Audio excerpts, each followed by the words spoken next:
وداعيا إلى الله بإذنه وسراجا منيرا এই প্রসঙ্গে আল্লাহ সুবহানাহু ওয়া তাআলা সূরা সাফফাতের 103 নম্বর আয়াতে ইরশাদ করেন ফালাম্মা আসলামা লিলজাবিন আল্লাহ সুবহানাহু ওয়া তাআলা ইব্রাহিম আলাইহিসসালামের গলায় ছুরি চালাতে উদ্যত হলেন। আল্লাহ সুবহানাহু ওয়া তাআলা বলেন ইব্রাহিম আলাইহিসসালামের গলায় ছুরি চালাতে উদ্যত হলেন। আল্লাহ সুবহানাহু ওয়া তাআলার আদেশে হযরত জিবরাইল আলাইহিসসালাম হযরত ইসমাঈল আলাইহিসসালামের জীবন বিনিময়ের জন্য বেহেশত হতে একটি দুম্বা বা মতান্তরে বেড়া সঙ্গে নিয়ে এসেছিলেন। হযরত জিবরাইল আলাইহিস সালাম দূর হতে হযরত ইব্রাহিম সালামকে পুত্রের গলায় ছুরি চালাতে দেখে উচ্চ স্বরে বলে উঠলেন আল্লাহু আকবার লা ইলাহা ইল্লাল্লাহু আল্লাহু আকবার। হযরত জিবরাইল আলাইহিস সালাম তাড়াতাড়ি এসে ছুরির নিচ থেকে ইসমাঈল আলাইহিস সালামকে ছুরির তলে দুম্বাটি বা বেড়াটি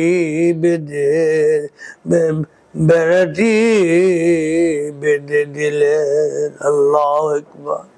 হযরত ইসমাঈল আলাইহিস সালাম চোখ বন্ধ অবস্থায় ছিল।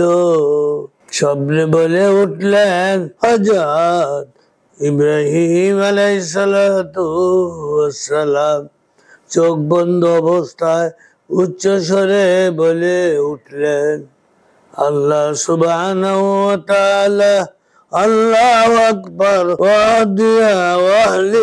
ওয়ালিল্লাহি আল্লাহু আকবার ওয়ালিল্লাহিল হামদ। হযরত ইব্রাহিম আলাইহিস সালামের চোখ বন্ধ অবস্থায় উচ্চ স্বরে বলে উঠলেন আল্লাহু আকবার ওয়ালিল্লাহিল হামদ। অপর বর্ণনায় এসেছে হযরত ইব্রাহিম আলাইহিস সালাম হযরত ইসমাঈল আলাইহিস সালাম যখন কোরবানির জন্য গলায় ছুরি দিয়ে জবাইয়ের চেষ্টা করছিলেন তখন একটি পশম কাটিল না। তখন ইসমাঈল আলাইহিস সালাম ছুরির তল থেকে বলেছিলেন আব্বাজান কেমন ছুরি দিয়ে জবাই করতেছেন, একটি পশম কাটছে না, ছুরি মনে হয় ভোতা। অতএব ছুরির আগা হলকমে ডাবিয়ে দিন। ছেলে বলে ছুরির আগা হলকমে ডাবিয়ে দিন, সহজে জবাইয়ের কাজ হয়ে যাবে। ছেলের ওসিয়ত অনুযায়ী ছুরির আগা হলকমে ডাবিয়ে সবচেয়ে চেষ্টা করলেন, তাতে একটি পশম কাটিল না। রাগান্বিত হয়ে ইব্রাহিম আলাইহিস সালাতু ওয়াস সালাম ছুরিটি দূরে নিক্ষেপ করলেন। সেটি একটি পাথরের উপর পড়লে পাথর দুই ভাগ হয়ে যায়। আল্লাহু আকবার। এবং ছুরির জবান খুলে বলতে লাগলো, হে ইব্রাহিম আলাইহিস সালাম, আপনি আমাকে জবাই করার জন্য একবার হুকুম করলেন, আর আল্লাহ সুবহানাহু ওয়া তাআলা যে বারবার আমাকে নিষেধ করছে। হে ছুরি, তুমি ইসমাইলের গলায় ইসমাইলের একটি পশম কেটো না। তাই আল্লাহর হুকুম মান্য করে হযরত ইসমাইল আলাইহিস সালামের গলায়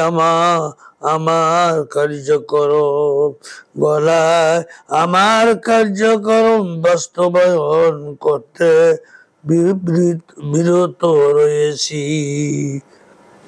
এমত অবস্থায় আল্লাহ সুবহানাহু ওয়া তাআলা সূরা সাফফাতের 104 নম্বর আয়াতে ইরশাদ করে বলেন, ওয়ানাদাইনাহু আইয়া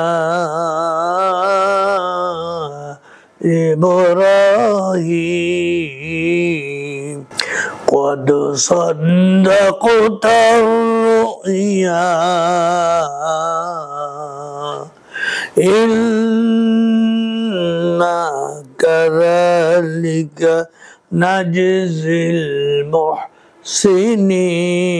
المحسنين إن هذا لهو البلاء